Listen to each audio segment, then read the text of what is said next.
Hello everyone, welcome to best projector. This is VSR and మీకు ఈ పాటికి అర్థమైపోయి ఉంటుంది ఈ వీడియో దేని గురించి అనేది. So this is video about the movie obsession and spoiler alert guys. ఈ వీడియో మొత్తంలో కూడా ఖచ్చితంగా స్పాయిలర్స్ డిస్కస్ చేయబోతున్నాను. ఈ మూవీ గురించి మనం మాట్లాడే ముందు అండ్ మూవీ నాకు ఎలా అనిపించిందో చెప్పే ముందు మీకు 3 విషయాలు డిస్టింక్షన్ చెప్పాలనుకుంటున్నాను. అదే the difference between love and romance, the difference between social awkwardness and the social unawareness and introvertedness, and the last thing is the obsession itself. ఎందుకంటున్నానంటే ఇది మీకు సినిమా మొత్తంలో మీకు స్టార్టింగ్ సీన్లోనే మీకు ఏమంటారు, యాక్ట్ 1 ఎండ్ అయ్యే లోపలే మీకు ఈ డైలాగ్ పడుతుంది అనమాట. మీకు స్టార్టింగ్లో వేరే క్యారెక్టర్ అడుగుతాడు, in that the same thing అని. లవ్ అండ్ రొమాన్స్ కాదు, there is a distinction. Love అనేది ద ఫౌండేషన్. మీకు లవ్ మెనీ ఫార్మ్స్లో ఉండొచ్చు, but romance is the step forward that gets you to the intimacy part అని నా feeling. And I'm no scientist or anything like that. ఇలాంటివన్నీ పెద్దగా దాన్ని ఏమంటారు, మనకి నార్మల్గా మనం తెలుసుకోము. ఆ డిస్టింక్షన్ తెలుసుకోవడం ఇంపార్టెంట్. ఆ సినిమా మీకు అది ఈ సినిమా మీకు క్లియర్ కట్గా ఎక్స్ప్లెయిన్ చేస్తుంది కూడా. Love is just not enough అని. అండ్ మీరు ఇంకోటి చూసుకున్నట్టయితే ఇంకొకటి మనకి నైస్ గై సిండ్రోమ్ అనేది ఒకటి ఉంటుంది. అండ్ ఇది ఎలా అంటే, ఈ నైస్ గై సిండ్రోమ్ కూడా మీకు ఇంట్రోవర్టెడ్నెస్ అండ్ ఆల్ వస్తుంది, ఈ సోషల్ ఆక్వర్డ్నెస్లోనే వస్తుంది. మీకు ఇందులో ఏంటంటే ఈ మెయిన్ క్యారెక్టర్ వచ్చేసరికి అందరూ చాలామంది నేను చాలామంది ఇండియన్ వీడియోస్ కూడా ఫాలో అయ్యాను. ఆబ్వియస్లీ నేనైతే ఫస్ట్ వన్ కాదు కదా. సో చూసినప్పుడు ఏంటంటే వాళ్ళు చాలామంది ఈ మెయిన్ క్యారెక్టర్ని బేర్ ఎవరైతే ఉన్నారో తన్ని ఇంట్రోవర్ట్ అని మెన్షన్ చేస్తున్నారు అనమాట. తను ఇంట్రోవర్ట్ అయితే కాదు. He can talk to people. He is an anxious person. వాడికి జనరల్లీ యాంగ్జైటీ ఎక్కువ, క్లియర్లీ అర్థమవుతుంది. బట్ వాడైతే ఖచ్చితంగా ఆ ఇంట్రోవర్ట్ అయితే కాదు. వాడు ఏంటంటే సోషలీ ఆక్వర్డ్ కూడా కాదు, ఇంకా చెప్పాలంటే సోషలీ యాంగ్షియస్. అంటే ఈ social interactions especially normal people కూడా, ఎంత కాన్ఫిడెంట్ పర్సన్ అయినా కూడా అలాంటి సిచ్యువేషన్లో మనకి ఇష్టమైన అమ్మాయికి మనం ఎలా ఫీల్ అవుతున్నామో చెప్పాలనే సిచ్యువేషన్లో ఎవరైనా యాంగ్షియస్ ఫీల్ అవ్వడం పక్క. అండ్ వాడేంటంటే ఇంకొంచెం ఎక్స్ట్రాగా యాంగ్షియస్గా ఫీల్ అవుతాడు. వాడు ఎంటైర్ డిమీనరే కొంచెం యాంగ్జైటీతో కూడుకున్నట్టు ఉంటుంది. అండ్ కొంచెం స్లైట్లీ డిప్రెసింగ్, స్లైట్లీ దాన్ని ఏమంటారు, లెస్ ఎమోషనల్ అండ్ మోర్ దాన్ని ఏమంటారు, విత్డ్రాల్ లాగా. అంటే మీకు ఆ స్మాల్ యాంగ్జైటీ వాళ్ళ త్రూ అవుట్ ద మూవీ ఉంటూనే ఉంటుంది. అండ్ త్రూ అవుట్ వాడి క్యారెక్టర్లోనే అండ్ డిమీనర్లో ఉంటూనే ఉంటుంది. అండ్ ఇంకోటి ఏంటంటే వాడు ఈ సోషల్ క్యూ అన్అవేర్నెస్ వాళ్ళు ఎందుకు ఉంది అంటే, వాడు చాలా దగ్గరలో we can clearly see that in fact most people in my circle can also could not see అనమాట. అంటే ఇన్ఫ్యాక్ట్ డైరెక్టర్ చెప్పిన విషయం కూడా ఇదే. డైరెక్టర్ని అడుగుతారు స్టార్టింగ్ సీన్లో ఆ కార్ దిగి వెళ్ళిపోతున్నప్పుడు వాడు అడుగుతాడు కదా, ఏంటది, తన అమ్మాయి మళ్ళీ తిరిగి వచ్చి అడుగుతుంది, నీకు ఏదైనా if you like me just let me, this is the time that you tell me అని అంటుంది లాస్ట్ టైం. సో వాడు నో అని చెప్పగానే తను తిరిగి వెళ్ళిపోతుంటుంది అనమాట. నేను ఆ సీన్ ఫస్ట్ చూసినప్పుడు ఏంటంటే నేను కూడా అదే అనుకున్నాను, ఓకే తినికి కూడా ఇంట్రెస్ట్ ఉందేమో, ఈ నా కొడుకు చెప్పకుండా ఛాన్స్ వేస్ట్ చేసుకుంటాడని అనుకున్నాను. I thought that to. And curry Barker కూడా అదే చెప్పాడు, వాడు అక్కడ చెప్పేసి ఉంటే సినిమా వేరేలా ఉందనేమో అని. బట్ కానీ ఇక్కడ మిస్లీడింగ్ ఎక్కడవుతుందంటే, ఆ స్టార్టింగ్లో చెప్పిన సీన్ కావచ్చు, అండ్ మిడ్లో మనకు ఒక సీన్ వస్తుంది, పార్టీలో సీన్. తను ఒక స్టోరీ నరేట్ చేస్తుంది. దాంతోపాటు సారా వాడికి చెప్తుంది కదా, అండ్ నేను ఇలాగా బ్రదర్గా తను నిన్ను ఒక లిటిల్ బ్రదర్లో చూస్తున్నానని మా ఇద్దరి మధ్యన ఒకసారి డిస్కషన్ వచ్చింది అని.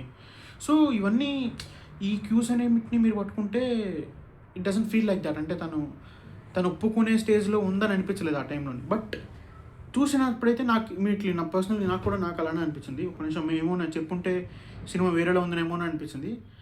But obviously the tipping point మనకి the worst version of manifestation of your wish అనేది ఇంకా అక్కడ నుంచి స్టార్ట్ అవుతుంది, వాడు ఎప్పుడైతే విలోని బ్రేక్ చేస్తాడో.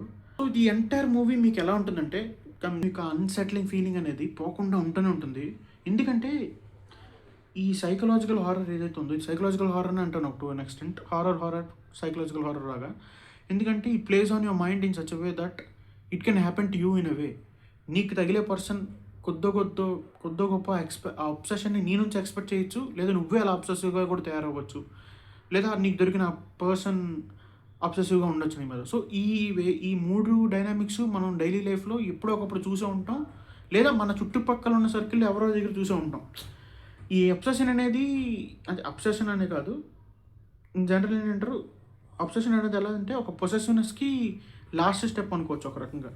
సో మనకి అలాంటి సిచ్యువేషన్‌లో ప్రతి ఒక్కరిలోను కూడా చిన్న పిసర ఇన్‌సెక్యూరిటీస్ నుంచి స్టెమ్ అయ్యే పొజిషన్ అనేది ఖచ్చితంగా ఉంటూనే ఉంటుంది. అందుకనే ప్రతి ఒక్కళ్ళలో ఉంటుంది కాబట్టి, ప్రతి ఒక్కడు అర్థం చేసుకోగలడు కాబట్టి, ఆ ఇంటెన్సిటీ అనేది పెరుగుతుందనమాట ఈ సినిమాలో. మీకు ఆ హారర్ రియల్ అనిపిస్తుంది. The chances of it happening to you అనేది ఎప్పుడైతే పెరుగుతుందో, ఆ రిలేటబిలిటీ ఫ్యాక్టర్ పెరుగుతుంది.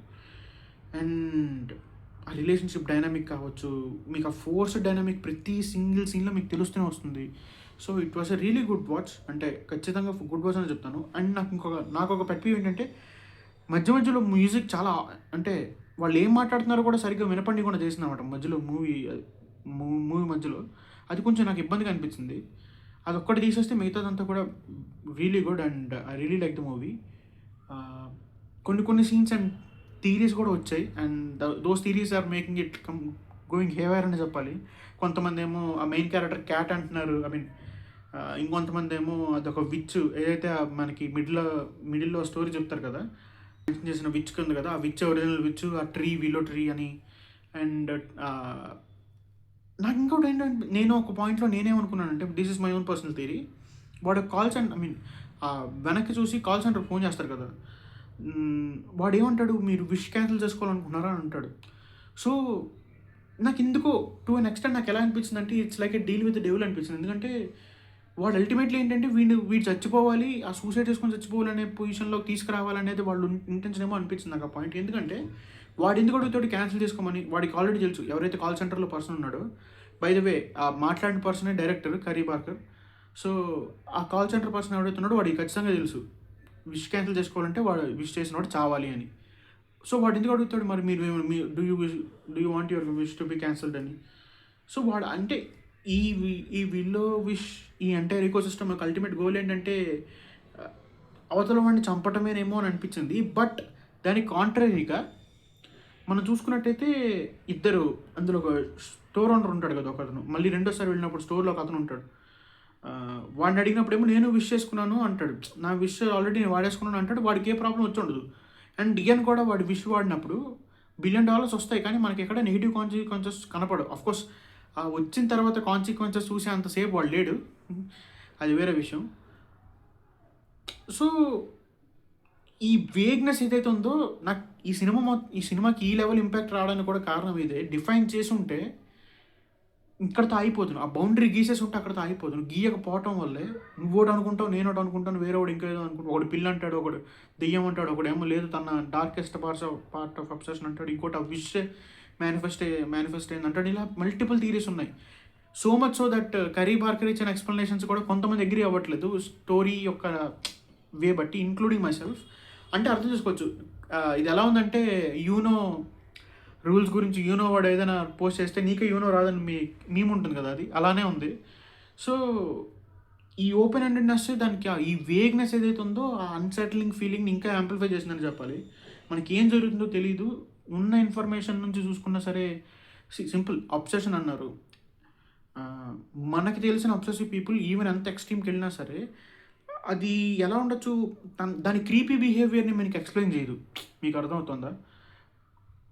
అంటే ఆడ్‌గా బిహేవ్ చేసి ఉండొచ్చు. మీకు పార్టీలో జరిగే సీన్ ఉంటుంది చూసారా? అది పర్ఫెక్ట్‌లీ ఎక్స్‌ప్లెయినబుల్.